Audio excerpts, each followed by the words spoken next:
لبيك اللهم لبيك لبيك لا شريك لك لبيك إن الحمد والنعمة لك والملك لا شريك لك لبيك اللهم لبيك لبيك لا شريك لك لبيك. اس وقت بشیر احمد بھٹی صاحب جو کہ علیل بھی ہیں، میں نے ان کی رہائش گاہ پہ ان سے ملاقات کی اور اس وقت میں ان کے ساتھ بیٹھا ہوں. اور اب ہم یہ سوال کرتے ہیں بشیر احمد بھٹی صاحب کہ غلاف کعبہ پاکستان میں کب تیار ہوا؟ غلاف کعبہ کی زیارت ریلوے سے ہوئی تو ریلوے انجن جو تھے اس وقت، ریلوے انجن کون سے استعمال ہوتے تھے؟ اس وقت بوگیاں کس قسم کی ہوتی تھی؟ اور عملے کے کتنے ارکان نے یہ غلاف کعبہ کی زیارت کا فریضہ انجام دیا؟ تو آئیے سب سے پہلے تو آپ ایک اپنا تعارف کرائیں. آپ ریلوے میں کتنے عرصے سروس کی آپ نے؟ بسم اللہ الرحمن الرحیم. السلام علیکم. میں نے 31 سال 6 مہینے سروس کی. اس ٹائم یہ کالے انجن ہوا کرتے تھے. پہلے کوئلے سے چلتے تھے، اس کے بعد وہ فرنس کالا تیل استعمال ہوتا تھا. لکڑی کی بوگیوں ہوتی تھیں.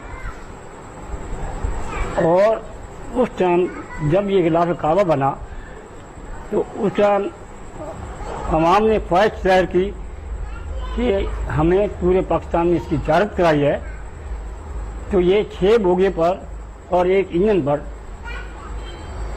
مشتمل ٹرین چلائی گئی. سب سے پہلے پشاور گئے، پشاور سے شروع ہوئے تو یہ راول پنڈی پہنچے. ہم ٹیکسلا راول پنڈی، جیلم گجرات، وزیر آباد سے ہوتے ہوئے گجرانوالہ لاہور پہنچے. لاہور سے پھر ہم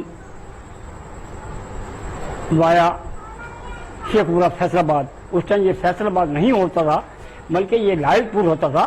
لائل پور یہ جو لائل پور جو نام تھا یہ ایک انگریز کا تھا.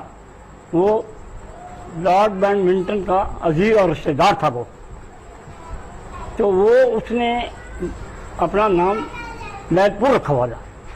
جو لائل پور کا قلعہ ہے وہ ان کا برطانیہ کا جیک جو کہ جھنڈا ہے وہ اس جھنڈے کے مطابق بنایا گیا. اس کی 8 سڑکیں ہیں، 8 روڈ ہیں اور سینٹر کے اندر وہ گھنٹہ گھر ہے. اس گھنٹہ گھر کو دیکھنے کے لیے ہم بڑے شوق سے جاتے تھے. ڈیوٹی رکتے تھے ہم، ٹرین کے ساتھ ڈیوٹی ہوتی تھی ہماری پرماننٹ. جہاں سے ٹرین چلتی تھی ہم واپس اسی جگہ آتے تھے، چاہے ہمیں 6 دن لگ جائیں، 4 دن لگ جائیں یا ہفتہ لگ جائے. اس طرح کر کے ہم ڈیوٹی دیتے تھے، سرگرم کرتے تھے. ہم ڈیوٹی میں کسی قسم کوتاہی نہیں کرتے تھے. جب یہ خانہ کعبہ تیار ہوا اور اس کی زیارت کے لیے ہر ڈویژن، یعنی کہ اس ٹائم یہ پولیس والے جو تھے اپنے اپنے ڈویژن کے لیے ڈیوٹی انجام دیتے تھے. مکینک سٹاف ہوتا تھا، الیکٹریشین سٹاف ہوتا تھا اور اینی ادر BMBC ادارے ہوتے تھے جن کو ہم پہچان نہیں سکتے تھے. وہ ہمارے ساتھ بھی بیٹھے ہوتے تھے، ہم نہیں پہچان سکتے تھے کیونکہ وہ سفید ورزی میں ہوتے تھے. تو وہ بعد میں ہمیں پتہ لگا، ایک ملازم بتایا کہ یار ہم بھی ملازم ہیں، تم کیوں گھبراتے ہو، کھل کے بات کرو. پھر اس نے بتایا کہ ہمارا اسٹاف ساتھ ہے آپ کے، ہم صرف حفاظت کے لیے تمہاری اور غلاف کعبہ کی. تھوڑا یہ فرمائیے گا جی کہ غلاف کعبہ کو کس انداز میں بوگیوں میں سجایا گیا تھا؟ یہ اس کے پیس بنائے گئے تھے، سمجھ نہیں آئی. اس کے پیس بنا کر انہوں نے دیوار کھڑکیوں کے جو کھڑکیاں بند کر دی تھی اور ایک سائڈ پہ پوری 6 بوگی کے اندر انہوں نے پیس لٹکا دی تھے. اس کے اندر 654 کلو سونا چاندی، 654 کلو ریشم اسد استعمال ہوا تھا. اور اس کے گورنر امیر خان کے فرمان کے مطابق انہوں نے کہا کہ بھئی جب پاکستانی عوام وہاں بار بار کہہ رہی ہے کہ ہمیں زیارت نصیب کرائی جائے، تو میں کہتا ہوں کہ آپ مہربانی کریں، خرچہ میں اپنے پلے سے دوں گا ریل کا۔ تو انہوں نے وہ روٹی کا، ملازم کی روٹی کا بندوبست بھی وہی کرتے تھے، کھانے پینے کا بھی ویسے، باقی اسٹاف سب اتر جاتا تھا اپنے ہر ڈویژن میں، لیکن الیکٹریشین جو تھا اس کا کام تھا کہ وہ پرماننٹ ٹرین لے کر جائے اور لے کر آئے۔ بھٹی صاحب، لوگوں کا جوش و جذبہ کیسا تھا؟ ایسا جوش و جذبہ تھا کہ نعرے لگاتے ہوئے آتے تھے، نعرہ تکبیر، اللہ اکبر کے نعرے ہوتے تھے۔ اور اس کے بعد اگر ایک ٹولہ 200 کا گزر گیا ہے مردوں کا، تو 200 عورتیں گزاری جاتی تھی، یہ نہیں دھکم پہ نہیں ہوتی تھی، لوگ درود شریف کا کلمہ درود شریف، اچھا ہاں، لبیک اللہم لبیک کا نعرہ لگاتے ہوئے آتے تھے۔ یہ پاکستان کے لیے خوش نصیبی تھی۔ یہ پاکستان کی خوش نصیبی ہے کہ اس کے پاکستان میں پہلی مرتبہ خانہ کعبہ کا غلاف تیار ہوا، یہ ہماری خوش نصیبی ہے۔ پاکستان کا نام بھی روشن ہو گیا ہے، نہیں تو کسی کو پتہ نہیں تھا کہ پاکستان میں کیا ہے تو کیا نہیں۔ بہت کم ممالک کو سعادت ملی کہ وہ غلاف کعبہ تیار کریں، اب تو انہوں نے باقاعدہ فیکٹری خود ہی اپنا خود تیار کرتے ہیں، وہ وہاں تیار ہوتا ہے پاکستان کے لیے۔ آپ کو وہ سن یاد ہے؟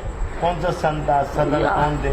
صدر تو ایوب خان تھے اور گورنر امیر محمد خان تھے، ایک ہی گورنر ہوتا تھا اور 1 یونٹ تھا اس ٹائم پورے پاکستان کا، شکر گڑھ سے لے کر کوٹا چمن تک جو کہ ہماری پاکستان کی حدود ہیں، سب کا ایک ہی صدر اور ایک ہی گورنر۔ اس ٹائم بتائیں کہ ماشاءاللہ آپ پاکستان ریلوے سے بڑے عرصے تک وابستہ رہے، کہ آپ اس زمانے جو بھاپ سے ریلوے انجن چلا کرتے تھے، بوگیاں لکڑی کی ہوتی تھی، یہ ملتان سے کراچی کتنے دن میں پہنچتی تھی؟ یہ ملتان میں کراچی اصل میں بتاؤں نا، اس کو لگتے تھے 4 دن۔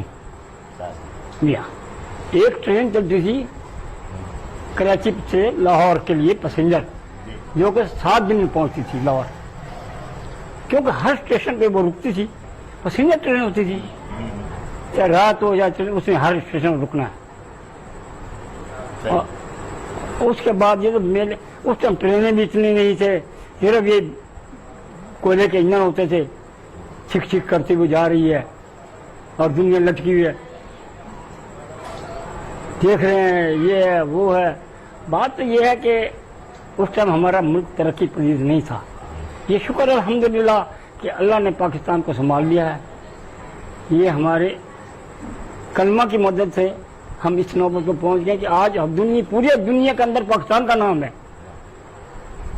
اور دنیا پاکستان کو یاد کری کہ یار کہ پاکستان ملک بھی تھا، نہیں تو اس کو کوئی نہیں جانتا تھا۔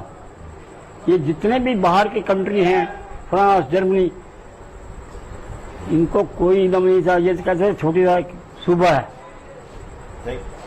اور اس کو ان کو یہ بھی نہیں پتا تھا کہ یہ پاکستان ایک دن اپنا نام روشن کرے گا۔ اور قدرت خدا کی ایسی کہ اب اللہ کی رحمت ہے، پٹرول بھی نکل رہا ہے، گیس بھی نکل رہا ہے، اور ہمارے پاس نمک کی دکانیں بھی ہیں۔ ایک کان کالا باغ میں ہے جس کو ماڑی انڈس بھی کہا جاتا ہے، ریلوے اسٹیشن کی وجہ ماڑی انڈس ہے، شہر کا نام ہے کالا باغ، تو کالا باغ کے پہاڑوں سے وہ نمک نکالا جاتا ہے۔ اور دوسرا ہے کھوڑا، یہ چکوال سے اور خوشاب سے گاڑی جاتی ہے، برانچ لائن بنائی ہوئی انہوں نے، تو یہ اس میں جاتی ہے، تو وہاں سے ٹرینوں کے اندر وہ نمک بڑے بڑے من کے، آدھ من کے، 10 کلو کے وہ سب اس کے اندر بھرتے ہیں۔ وزیر صاحب، بڑی محبت آپ کی اور ہمارے لیے اعزاز کی بات ہے کہ آج ہم آپ سے ملاقات کر رہے ہیں، اور آپ کو یہ اعزاز حاصل ہے کہ آپ نے پورے ملک میں خانہ کعبہ، غلاف کعبہ کی زیارت کرائی، اور لوگوں نے اس کو بڑا پیمانہ اچھا رسپانس دیا۔ اس کے ساتھ ہم اجازت چاہیں گے۔ آپ کا بہت شکریہ۔ اللہ حافظ۔